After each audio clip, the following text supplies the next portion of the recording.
Salam sejahtera dan salam Malaysia Madani.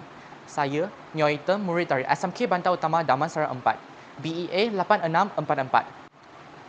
Matlamat utama 5 ciri murid insan sejahtera yang diperkenalkan dalam Rancangan Pendidikan Malaysia 2026 adalah untuk melahirkan generasi yang seimbang dari segi jasmani, emosi, rohani, intelek dan sosial. Pertama, beradab, iaitu memiliki nilai moral, disiplin dan sasiah terpuji serta menghormati orang lain.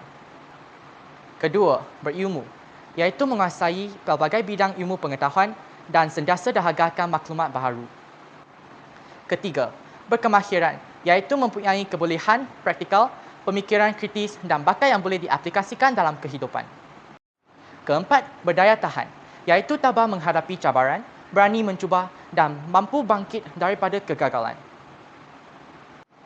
Kelima, berkeyakinan, iaitu percaya pada kemampuan diri untuk membuat keputusan yang tepat dan mencapai matlamat. Penerapan 5 ciri murid insan sejahtera akan mewujudkan persekitaran yang harmoni, suasana pembelajaran abad ke-21 yang aktif di dalam kelas. Sekian, terima kasih.